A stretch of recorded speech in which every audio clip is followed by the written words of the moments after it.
When my mom walked through the front door that Wednesday afternoon, I knew something was wrong. She never came home that early.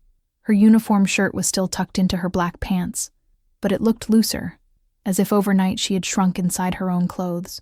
She put her keys on the table very slowly, as if they suddenly weighed too much.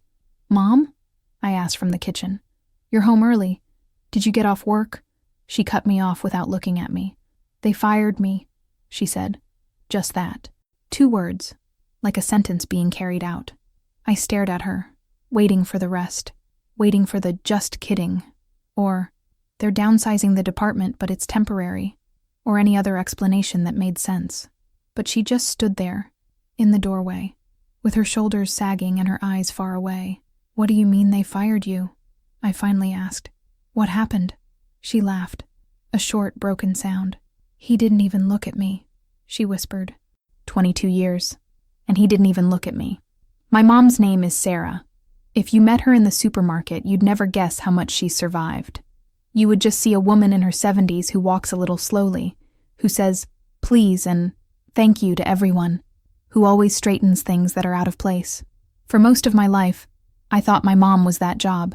She'd been an office assistant at the same logistics company since before I could remember. When my dad left, it was my mom's paycheck that kept us in our small apartment. It was my mom who worked late, who skipped vacations, who brought home leftover food from company events so we could have something different for dinner. Her boss, Mr. Collins, used to call her the glue. "The place would fall apart without you, Sarah," he'd say with a smile. She believed him. So did I. She was the one who remembered everyone's birthdays, who stayed late to fix reports other people had messed up, who trained every new employee that came in, even when they were half her age and twice as disrespectful. When the company switched to a new digital system, and everyone complained it was too complicated, my mom stayed up late watching online tutorials so she could teach the others. "Maybe they'll finally promote you," I used to say. She smiled in that tired way of hers. "Promotions are for important people, honey. I'm just support." I didn't realize how dangerous that sentence was until the day they fired her. "What exactly did he say?" I asked, trying to keep my own voice steady. Mom pulled out a chair and sat down at the kitchen table, her hands still shaking. He called me into his office, said it was just a quick chat. She imitated Mr. Collins's falsely warm tone so well that I could see him. "I thought maybe he wanted to talk about the schedule," she continued. "We've been short-staffed for months. I've been covering extra shifts, working Saturdays, staying late." She shook her head. I was still holding a file in my hands when I walked in. She swallowed hard. "He didn't even offer me a seat." My chest tightened. "He had a paper already printed," Mom said. "Didn't look at me once. Just kept his eyes on the document like I was some problem on his desk." "What did he say?" I asked. She stared at the table. He said, "Sarah, the company is moving in a new direction. We need fresh energy, a more dynamic team. You've done your part, and we appreciate your years of service. But it's time for you to retire and make room for younger employees. Fresh energy, dynamic team, done your part." Fancy words that meant, you don't matter anymore. "Did he at least give you a severance package?" I asked. She laughed again, bitter this time. He slid the paper toward me and said, "You can sign this and leave quietly. If you do, we'll pay you 2 extra weeks and write you a nice reference letter. If you make trouble, we'll terminate you for insubordination, and you'll get nothing." I felt heat rush to my face. "What trouble? You never even missed a day. You practically ran that office." "I said that," she murmured. I told him I'd never missed a deadline, that I'd trained 3 of his current managers, that I'd been there before he even arrived. Do you know what he said? I shook my head. "It's not personal, Sarah. It's just business." I wish I could say I jumped up, grabbed my keys, marched into that office, and screamed the truth in his face. I didn't. I just sat there, watching my mom crumble in slow motion. She took off her work ID and placed it on the table like a funeral offering.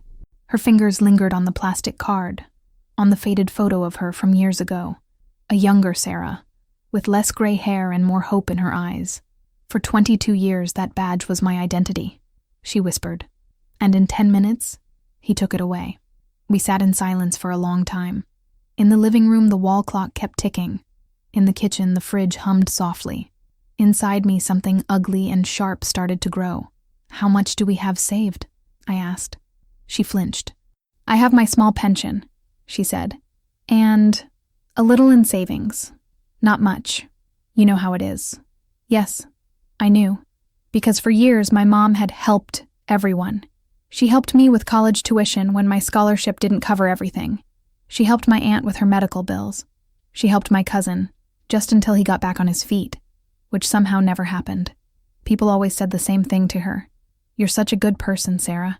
We can always count on you, Sarah. You're like the backbone of this family, Sarah. They loved her kindness. They loved her reliability. They loved her wallet. I don't know exactly when I realized that almost no one ever asked how she was. That night, Mom cried in her room. Not loud sobs. The kind of crying you only hear if you press your ear against the wall. I sat on my bed, staring at the ceiling, feeling useless. I wanted to fix it, to say something that would make it hurt less. The only thing that came out was a quiet promise. They don't get to do this to her, I whispered to the dark. Not after everything. The next morning, I expected to see my mother in the kitchen in her bathrobe, lost, wandering around without purpose. Instead, she was dressed, hair brushed, sitting at the table with a notebook, a calculator, and a pen. The coffee smell was stronger than usual. Good morning, she said. Her voice sounded different, not cheerful, but not broken either. Couldn't sleep? I asked. I did, she said. Eventually, after 22 years of ignoring my own needs, she tapped the notebook. Today I did some math. I sat down across from her. What kind of math? The painful kind, she replied. Do you know how many weekends I worked? How many unpaid hours I gave them? How many times I covered someone else's mistakes so the company wouldn't look bad? She flipped the notebook toward me. She had made columns. Overtime hours. Events covered. Holidays worked. Bonuses promised. Never paid. At least 3 extra hours a week. Every week for 22 years, she said calmly. That's 352 x 22. She pushed the calculator toward me. I did the math.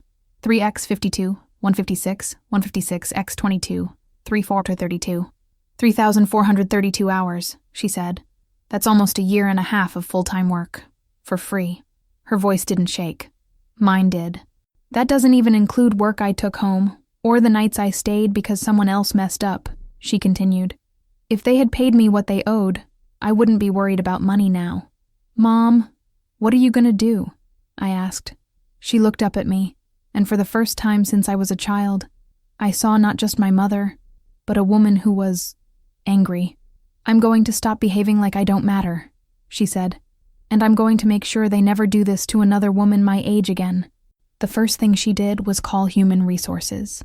The same HR manager who had smiled politely at every company party, who had sent cheerful emails about Employee Appreciation Week, spoke to her with the smooth, empty voice of someone reading a script. I'm very sorry you feel this way, Sarah, the HR woman said. But the decision has been made. It was a restructuring, nothing personal. You're eligible for early retirement. It's actually a good opportunity for you to rest. Rest. As if being discarded like old furniture was a gift. Is it company policy? My mom asked. To tell your older employees they're too slow in meetings? Because that's what Mr. Collins told me last month when I asked for help with the new software. There was a pause on the other end. Those comments were taken out of context, HR replied. I'm sure he didn't mean, and is it company policy? My mom cut in. To say in front of younger staff that we need fewer grandmothers and more go-getters? Another pause. Do you have proof of these comments? HR asked. No, Mom said. Just witnesses, the same ones he promoted over me. The call ended with the standard line. If you feel you've been treated unfairly, you are free to seek legal counsel. It was meant as a dismissal. My mom took it as a challenge. When she told me she had made an appointment with a lawyer, I'll confess, I panicked. Lawyers are expensive, Mom, I said. What if you lose? What if they retaliate? What if... She held up a hand. They already took everything they could from me, she said quietly. My time, my energy, my respect for myself. Do you know what's left for them to take? I didn't answer. Nothing, she said. They already decided I don't matter. Now I get to decide that I do. The lawyer's office was small, nothing like the glossy law firms I'd seen in movies. The sign on the door said, Martin and Lopez, Employment Rights. Mr. Lopez was in his 40s, with kind eyes and a stack of folders taller than my arm. When my mom told him her story, he didn't interrupt. He didn't rush her. He took notes. Real notes, not just for show. When she was done, he leaned back and exhaled slowly. "Sarah," he said, "what they did to you isn't just disrespectful. It might actually be illegal." My heart jumped. "Illegal?" Mom repeated.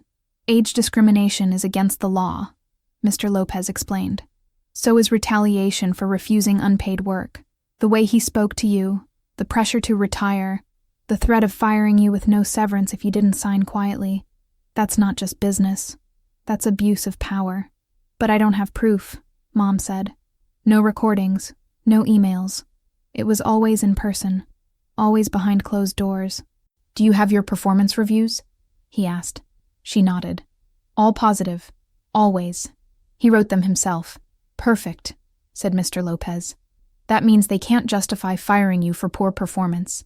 Do you know if other older employees have been pushed out recently?" My mom thought for a moment. 3, she said. "In the last year. All over 55. All replaced by people in their 20s. Mr. Lopez smiled, but it wasn't a happy smile. It was the smile of a man who sees a pattern he's seen too many times. "How do you feel about fighting back?" he asked. My mom straightened her shoulders. "For the first time in a long time," she said, "I feel awake." The company's reaction was immediate. As soon as they received the official notice from Mr. Lopez, they called my mom.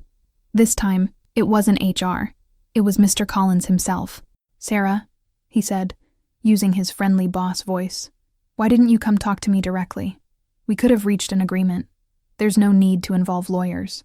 "You gave me a paper and told me to sign it or lose everything," she replied. "That wasn't a conversation. That was a threat." "You're making this ugly," he said, dropping the friendly tone. "You're going to damage your reputation. No one will hire you if—" She cut him off. "I'm 70, she said. "I'm not fighting for my career. I'm fighting for my dignity." He hung up without saying goodbye. While the legal process unfolded, life at home changed. For years, my mom's life had revolved around that job and around everyone else's needs. Now, for the first time, she had time. At first, the empty hours scared her. I could see it. She wandered around the house, opening drawers, rearranging things, starting tasks and abandoning them. I expected her to slide into depression. Instead, she bought a plant. Just one. A small geranium for the kitchen window. "Why a plant?" I asked. "Because it doesn't ask me for money," she replied with a little smile. "It just needs water and light. And when I take care of it, it blooms." Soon the kitchen window had 3 plants, then 5. Then the balcony filled with colors I didn't even know my mom liked. She started going for walks in the morning.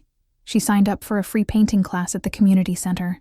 She called an old friend she hadn't spoken to in years because there was always work tomorrow and I was always tired. I watched as the woman who had been just support at the office slowly became someone else. Sarah, the person. Not the employee. Not the provider. Not the background. A person. Of course, not everyone liked her transformation. My aunt called. "Sarah, I heard what happened at your job," she said. "I'm so sorry. Listen, about the money for my car insurance. I know things are tight, but I can't help you anymore," my mom said gently. "I need to take care of myself now." There was a stunned silence on the other end. "What do you mean you can't help me? You always help me," my aunt protested. "We're family. For 20 years I've paid a piece of your life," Mom replied calmly. "Your rent, your emergencies, your just this once. I thought that made me a good sister. What it really made me was tired and broke. So now you're just going to abandon me?" My aunt snapped. "No," Mom said. "I'm just going to stop abandoning myself." My aunt hung up without saying goodbye. It hurt. Of course it hurt. But afterwards, my mom took a deep breath, made herself a cup of tea, and went back to her painting. Months passed. The company tried to delay everything, like they always do when they think time is on their side. Mr. Lopez kept us updated. "They offered a small settlement," he said once. "Basically hush money. They want you to sign a confidentiality agreement, agree not to talk about the case, and accept a few $1,000s. My mom didn't even think about it. "No," she said. "If I accept that, It's like I'm saying what they did was okay. It wasn't. Are you sure? He asked. It could be a long fight. I gave them 22 years, she answered. They already had a long fight. Now it's my turn. The case grew bigger than we expected. We discovered that she wasn't the only older employee pushed out. 2 others decided to join the complaint. Mr. Lopez turned it into a collective action. One of the other women, Denise, was 59, with joints swollen from years of warehouse work. The other, Geraldine, was 63 and had migraines from staring at screens without breaks. We thought it was just happening to each of us, Denise said in one of our meetings. Turns out, it was happening to all of us. One by one. Divide and conquer, Geraldine added. Classic strategy. My mom listened and nodded. For years, I thought I was lucky to have that job, she said softly. I never asked myself if they were lucky to have me. The turning point came unexpectedly. One of the young employees my mom had trained, a girl named Zoe, asked to meet with Mr. Lopez. She came into the office wearing the company polo shirt and sat down with shaking hands. I can't stay quiet anymore, she said. They told us not to talk to you. They said if we helped Sarah, we'd be fired too. Mr. Lopez glanced at my mom, then back at Zoe. What did they tell you? He asked. They said Sarah was slowing everything down, Zoe replied. They said older workers are a bad look for clients. They told us they were doing her a favor by letting her retire with dignity, but that's not what I saw. What did you see? My mom asked gently. Zoe's eyes filled with tears. I saw you doing everyone's work, she said. I saw managers leave early because they knew you'd stay and finish things. I saw Mr. Collins yell at you for mistakes other people made. When they fired you, the whole office fell apart. No one knew how anything worked. She pulled a small USB drive from her pocket, and I saw the emails. The emails were worse than anything we had imagined. Mr. Lopez printed them out and put them in a neat stack. I watched my mom's face as she read. We need to modernize the place. Fewer grandmas, more energy. Sarah is reliable, but she's from another era. She's not worth investing in. Once we get rid of the dinosaurs, we can finally rebrand the office. Dinosaurs. Grandmas. Not worth investing in. Do you know what it feels like to see your entire life reduced to a joke in someone else's inbox? I saw it on my mother's face. She didn't cry. She didn't scream. She just got very, very calm. Good, she said. Now we stop asking and start demanding. The company tried to settle again. This time the amount was bigger. Much bigger. But the conditions were the same. Silence. No interviews. No public records. No admission of guilt. Mr. Lopez laid it all out on the table. It's your decision, he said. You have every right to accept this and move on. No one would judge you. My mom picked up the stack of emails and flipped through them one more time. Do you remember what he told me the day he fired me? She asked. I did. It's not personal. It's just business. She nodded. If it's just business for them, she said, then this is just justice for me. She refused the settlement. We went to court. On the day of the hearing, we sat on one side of the room. Mr. Collins and the company representatives sat on the other. He looked smaller without his office behind him. His suit was expensive, but his eyes darted around nervously. When my mom was called to testify, she walked to the stand slowly but with her back straight. She told the truth about the long unpaid hours, about the jokes about her age, about training people who would later replace her, about being told she'd done her part and it was time to make room. When the company's lawyer tried to make her seem oversensitive, she answered with quiet clarity. I didn't complain the first time he made a joke about my age, she said, or the second time, or the 10th. I didn't complain when they gave promotions to younger staff with less experience. I didn't complain when my workload doubled. I am not here because of one bad day. I am here because of 22 years of being treated like I was lucky to be there, when in reality they were lucky to have me. Zoe testified next, then Denise, then Geraldine. By the time Mr. Collins took the stand, his confidence had crumbled. The emails spoke louder than any speech. Judges don't usually give speeches, but that day, ours did. Mrs. Sarah Miller, he said at the end, it is the opinion of this court that you were the victim of wrongful termination and age discrimination. The company's behavior was not only unethical, but illegal. He ruled in my mother's favor. The company was ordered to pay substantial damages to all the women involved. Mr. Collins resigned a few months later. Officially, it was voluntary. Unofficially, everyone knew he had been pushed out. When the money finally came through, I expected my mom to do what everyone assumed she'd do: help me pay off my student loans, help my aunt again, help my cousin, who was already subtly hinting that this compensation belonged to the whole family. She didn't. She did something else. She booked a trip, a real one, not to visit relatives, not to attend someone else's event, a trip just for her. "I've always wanted to see the ocean properly," she said, "not through a car window on the way to someone's emergency." She invited me to go with her, but when I hesitated because of work, she smiled. "You taught me something without knowing," she said.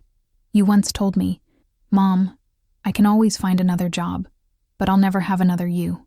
Now I'm going to say it back. You can always make more money. You won't always have the chance to see your mother finally living for herself." So I went. We walked barefoot on the sand. She laughed when the water rushed over her ankles. She bought an ice cream and didn't complain about the price. I took a picture of her looking out at the horizon, the wind in her gray hair, her eyes clear. That photo is my favorite, because in it, she doesn't look like a discarded employee. She looks like a woman who finally realized she mattered. When we got back, she made one more decision. "I'm starting a small business," she announced. "With what?" I asked, half joking. "You hate computers. You don't like online stuff." She grinned. "Who said anything about computers? I'm starting something people my age actually need." She called it Second Act Support, a simple initiative. She met with older workers from the neighborhood, retired, pushed out, or tired, and helped them navigate basic things: resumes, job rights, community resources, how to say no to exploitative family members. She didn't charge most of them. When I told her she should, she shook her head. "Money is nice," she said. "Respect is better. I'm rich in that now." Our kitchen, once covered with bills and overtime schedules, filled with brochures and notes from grateful people. "Thank you, Sarah. Because of you, I dared to complain. Thank you, Sarah. Because of you, I stopped letting my children control my pension. Thank you, Sarah. Because of you, I remembered that I still have value." Sometimes late at night, I think about the moment this all started.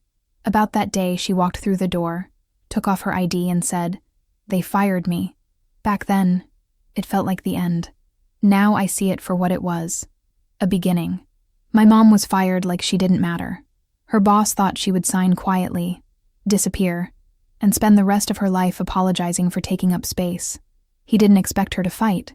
He didn't expect her to win. He didn't expect her to inspire others. He didn't expect her to become more powerful after losing the job than she ever was while she was just support. But she did. My name is Alex, and Sarah is my mother. The world tried to treat her like she was replaceable. It took losing her job for all of us, including her, to finally understand. She never was. A victory doesn't make noise when it first arrives. It sits quietly in your chest. It makes you breathe deeper. It lets you sleep without fear.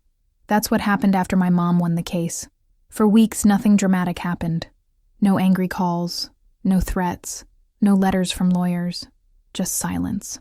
At first, that silence felt like peace. But one afternoon, while my mom and I were having lunch on the small balcony of our apartment, she said something that made me pause. "They're not done," she said calmly. "Who?" I asked. "The people who lose power," she replied. "They never disappear. They just wait." She was right. 2 months later, the letter arrived.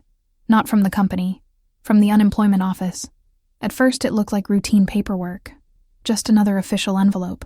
My mom opened it slowly, adjusted her glasses, and started reading.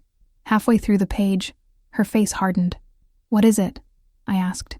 "They're challenging my unemployment benefits," she said. My stomach dropped. "On what grounds?" "They claim I was dismissed for misconduct," she replied flatly. That was a lie, a dangerous one, because if it worked, it wouldn't just cost her money. It would stain her record. We went back to Mr. Lopez's office the next day. He leaned back in his chair and sighed. "This is retaliation," he said. "Textbook. They lost in court, so now they're trying to hurt her through the system." "Can they win?" I asked. He shook his head.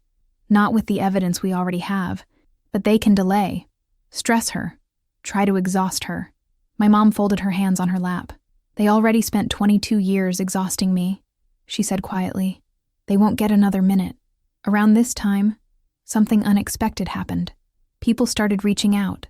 Not journalists, not lawyers. Workers, older workers. One man left a handwritten note inside our mailbox. Sarah, I worked in shipping for 30 years. They fired me at 61 like I was trash. I heard what you did. Thank you for proving I wasn't crazy. Another woman stopped my mom outside the pharmacy. You're Sarah, right? The one from the case? They did the same thing to me.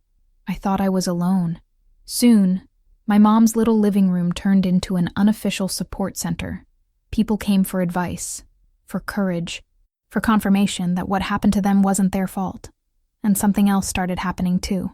Fear. One morning, my mom's car wouldn't start. The battery was fine. The mechanic later found the wiring had been cut. Accidental? Maybe. That same week, someone scratched the words "Old Witch" into the paint near her rear door. Then, an anonymous note appeared on our porch. Should have stayed quiet. That's when it became clear. This wasn't just a legal battle anymore. It was personal. You should stop, a distant relative told her on the phone. You've already won.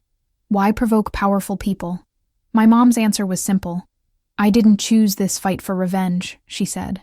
I chose it so the next woman doesn't think she has to die quietly. Still, I started checking the locks twice at night. I started watching who parked on our street, and so did she. But fear never made her smaller. It made her sharper. The unemployment hearing came 3 weeks later. A small room. A government official. 2 company lawyers. And my mom. They tried to portray her as difficult, resistant to change, disruptive. My mom just sat there quietly and answered every question with precision. What misconduct are you accusing my client of? Mr. Lopez asked. She refused to adapt, the lawyer said. Can you provide a single warning notice for poor performance? They couldn't. Can you show one disciplinary action? They couldn't. Can you explain why her performance reviews were all rated excellent until the moment you fired her? Silence.